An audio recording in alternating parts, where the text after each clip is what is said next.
Halo guys, di kesempatan kali ini kami akan membuat video seputar human resource. Khususnya tentang rekrutmen karyawan baru di perusahaan. Dalam video ini kami akan membahas tentang perbedaan antara pelamar yang baik dan yang kurang baik. Saya Mas Faridul Mujib sebagai pelamar yang baik. Saya Rasid Sadat sebagai pelamar yang kurang baik. Saya Jevon Tuju Thomas sebagai HRD.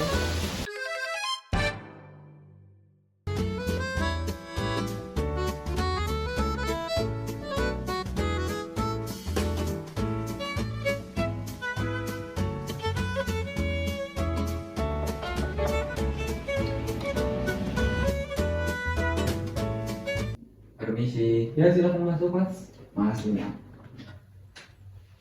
Silakan duduk.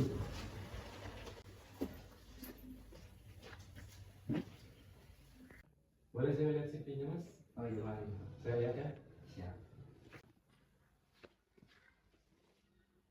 Baik, selamat pagi dengan Mas Rido ya. Terima kasih Mas Rido atas kehadirannya di sini. Boleh silakan dijelaskan tentang diri Mas Rido. Perkenalkan, nama saya Mas Faridul Mujib. Biasa dipanggil Rido. Alamat saya Purbalingga. Saya mempunyai pengalaman kerja di bidang pemasaran online dan di bagian keuangan. Saya juga pernah bekerja di PT Sinar Abadi dan Murni Sejahtera. Saya bekerja selama 2 tahun di PT Sinar Abadi dan selama 1 tahun di PT Murni Sejahtera. Baik, bagus ya Mas Rido. Boleh dijelasin saat Mas Rido bekerja di bidang digital marketing, apa aja yang Mas Rido lakuin? Baik Pak, yang saya lakukan pada saat saya bekerja di bidang digital marketing, yang pertama yaitu saya memimpin tim karena saya dipercayai sebagai leader di tim tersebut. Yang kedua, saya merancang dan mengembangkan strategi pemasaran digital. Dan yang ketiga, saya melakukan kampanye digital. Oke Mas, tadi ada satu yang menarik Mas. Kalau kampanye digital itu maksudnya gimana ya Mas? Coba tolong dijelasin Mas. Ini Pak, kampanye digital yaitu upaya pemasaran atau promosi melalui platform digital seperti website, media sosial atau bahkan aplikasi. Tujuannya yaitu untuk memperkenalkan produk kepada masyarakat agar produk yang kami jual itu terkenal di kalangan masyarakat. Jadi seperti itu. Oke baik, seperti itu ya ternyata Mas. Lalu tujuan Mas Rido mendaftar ke perusahaan kami itu untuk apa Mas?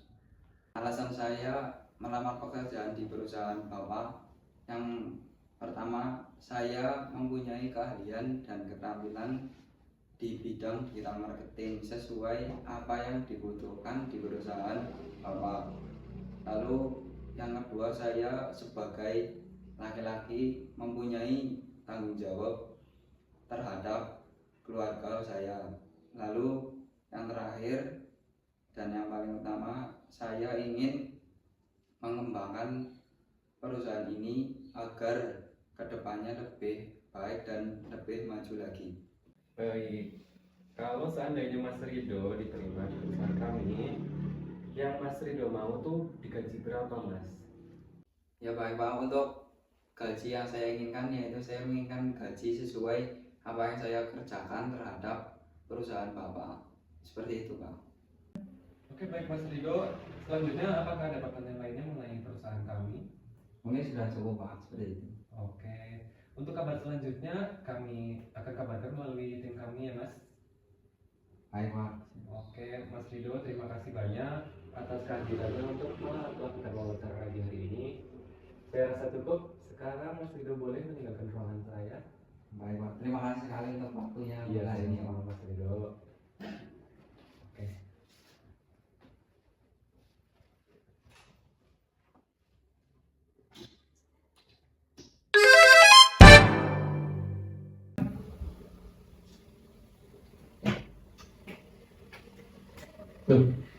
Ini Pak, apa benar ini ruangan buat interview kerja Pak. Ya benar. Gimana ya? Ada perlu apa? Saya mau wawancara Pak. Oh alah. Ya udah duduk, silakan. Ya Pak. Maaf Pak. Kamu. Maaf Pak. Oh. CV-nya mana CV? Sampai sebentar Pak. Harus pakai stop ya Pak? Ya iyalah mas. Maaf Pak. Saya lupa nggak beli stop Pak. Aduh. Ini CV-nya saya. Pak. Tuh ada cipratan kopi. Kamu ini. Oke, dengan Mas Rasif ya. Coba silakan perkenalkan diri kamu mas. Gimana Pak? Perkenalan diri ya.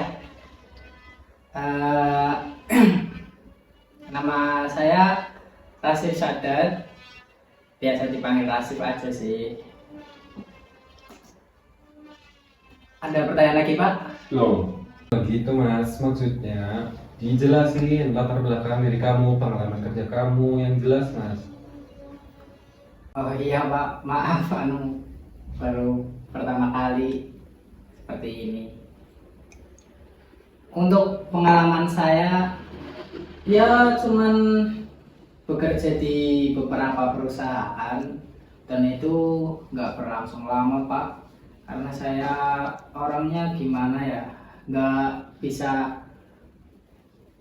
susah betahnya gitu loh Pak. Jadi saya bekerja banyak Pak, apa aja, tapi nggak pernah awet. Paling sebulan 2 bulan nanti keluar, nanti saya cari kerja lagi. Oh, terus kalau kalian yang kamu punya itu apa? Coba sebutin. Keahlian yang saya miliki, ya saya bisa bekerja, umumnya orang bekerja Pak. Ya gimana sih umumnya orang bekerja Pak?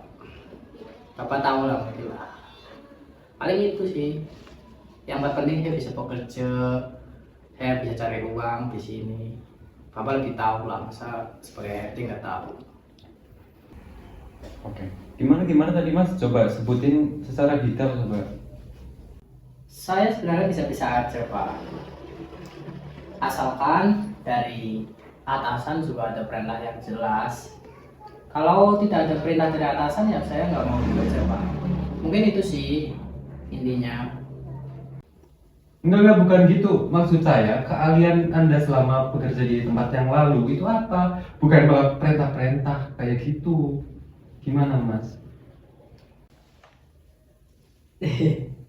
Mungkin kalau keahlian yang pasti saya juga nggak tahu Pak. Tapi ya mungkin bisa diatur nanti kalau sudah diterima dulu Pak. Loh, kalau kamu jawabnya begitu, bagaimana kalau kamu mengatasi konflik yang terjadi di tempat kamu bekerja? Kalau saya sendiri ketika di tempat kerja terjadi konflik, mungkin yang saya lakukan ngalah-ngalah aja sih Pak. Karena kan biar cepat selesai juga. Toh kalau saya ikut campur malah jadi makin gak karuan, gimana Pak? Jadi sudahlah, saya nggak terlalu mikiran itu Pak. Seperti itu. Oke mas, saya cukupkan sampai di sini ya wawancara pagi hari ini. Sebentar Pak, Ya. sebentar. Apa? Ngomong-ngomong, kalau saya diterima di sini, gaji yang saya dapatkan berapa ya Pak? Lah, kamu maunya berapa? Saya sih nggak muluk-muluk Pak. Bisa main aja kayak gajinya Bapak. Wah, berat ini. Ya mas, mohon maaf, udah ada yang menanti. Selanjutnya ya, saya cukupkan sampai di sini ya mas. Oh gitu ya Pak. Ya. Ya udah ya Pak. Ya. Makasih ya Pak. Oke. Oh gitu Pak. Ya, jadi. Ya. Oh iya Pak. Ya. Untuk Pak. nanti informasinya dikirim lewat apa ya Pak? Nanti saya bicarakan dulu ya mas sama tim saya. Oh iya Pak. Ya. Terima ya Pak, tolong ya Pak. Ya nanti. Tolong Pak. Ya. Iya Pak. Oh, ditutup lagi mas. Pelan-pelan mas. Dibanting.